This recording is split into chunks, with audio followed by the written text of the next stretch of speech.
Welcome to The Explainer. Today, we're diving straight into a medical frontier that is completely upending everything we thought we knew about addiction. I mean, for decades, right, we've treated compulsive behavior as a purely chemical problem. But right now, there's a single compound producing results that are literally shaking the foundations of modern psychiatry. We're going to break down exactly how it works. And spoiler alert, it's not by just tweaking the brain's chemistry, but by fundamentally rewiring its physical architecture.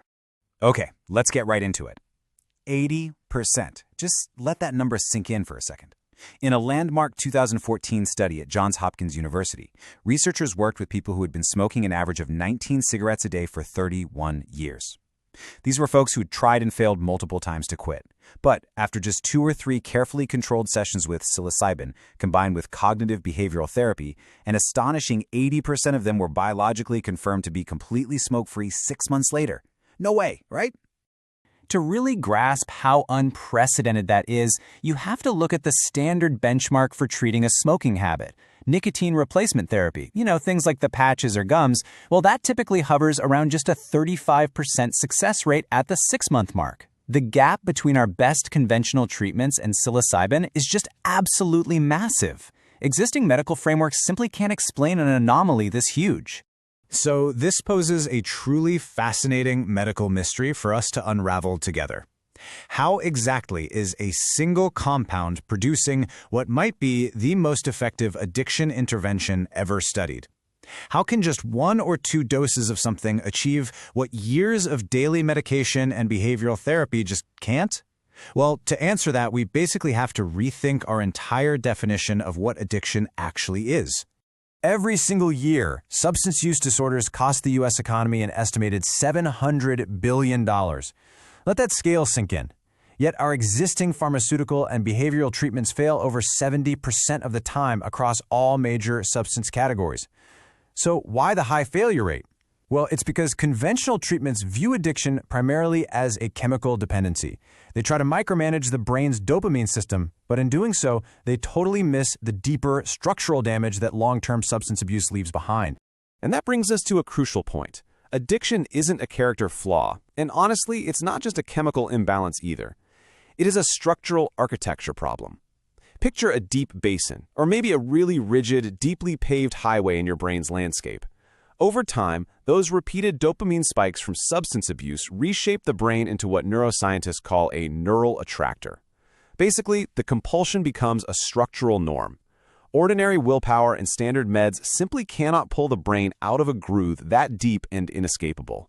Think about our conventional treatments, like Chantix or naltrexone, kind of like traffic cops. They adjust the neurochemical signals, right? They're basically just trying to manage the flow of cars on those existing rigid neural highways. But psilocybin operates in a completely different category.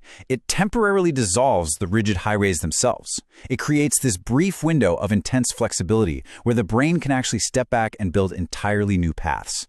So how does psilocybin actually pull off this whole demolition and rebuilding process? The research points us to 3 distinct biological mechanisms that act together as a sort of coordinated intervention. They break down the addicted brain's stubborn architecture and then initiate some really profound structural repair. Let's walk through exactly how these 3 steps play out. Mechanism 1 involves dissolving the default mode network, or the DMN. You can think of the DMN as the brain's self-referential hub. It's the source of your internal narrative and your autobiographical memory. Now, in an addicted brain, the DMN is essentially held hostage by craving-based rumination. Psilocybin steps in and dramatically suppresses this network. Participants often describe this feeling as reaching a sort of altitude.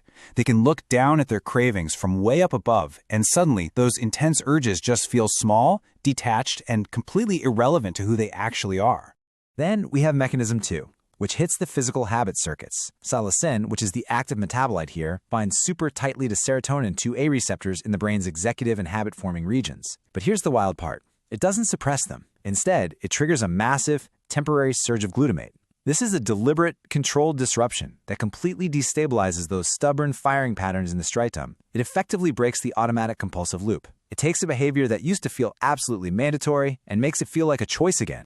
Finally, we get to mechanism 3, the rebuilding phase. You see, chronic substance abuse physically damages the prefrontal cortex, which is your brain's center for self-control. Psilocybin counters this by triggering a massive surge of BDNF, or brain-derived neurotrophic factor. You can basically think of BDNF as Miracle-Gro for the brain. This surge kicks off structural neuroplasticity, which actually initiates the physical repair of those specific damaged circuits that were letting the compulsive behavior run unchecked. It's literally fixing the broken hardware. And the really incredible thing about all this architectural remodeling translates across completely different substances. Take a look at a 2015 NYU study on alcohol use disorder. The participants in this trial had been heavy drinkers for an average of 15 years. Following psilocybin-assisted therapy, they saw an 84% reduction in heavy drinking days. Just a massive, sustained change for people who had been struggling for a decade and a half. So, we've talked a lot about the hard neurobiology so far, right? The networks, the receptors, the growth factors. But here is where the science takes a truly fascinating turn. When researchers actually sat down and looked at the data to figure out what was driving these incredible long-term success rates, they found something shocking. The strongest predictor of success wasn't a biological marker. It wasn't a pharmacological variable at all. Now, what's really interesting about this data is that the answer lies in a single number, 0.58. That is the correlation coefficient between long-term abstinence and one specific, totally surprising psychological variable, the mystical experience. According to the Johns Hopkins data, the quality of the mystical experience a patient actually has during their session accounts for a huge portion of the variance in their long-term success. The subjective experience literally is the treatment mechanism. Researchers actually measure this. They use a validated instrument that tracks feelings of deep unity, a profound sense of sacredness, and the transcendence of time and space. Experiencing this intense, profound interconnection seems to directly counter the severe social isolation that drives so much of addiction. It creates this vivid, incredibly highly charged emotional memory, and that new memory competes with and literally overrides the old reward memories and isolation associated with the substance. Now, I want to make sure we ground this explainer in clinical reality. This is not magic, and it is definitely not about casual use. Across all the successful trials, these outcomes rely entirely on a highly structured medical protocol. We're talking preparatory therapy sessions, a very specific 25 to 40 milligram high dose, a carefully curated safe setting, and absolutely essential integration therapy afterward to translate that profound experience into concrete behavioral change. The therapeutic environment is just as much the treatment as the compound itself. We also really need to address the safety profile, because there's a deep irony here. The most powerful treatment for addiction we've seen is fundamentally not addictive itself.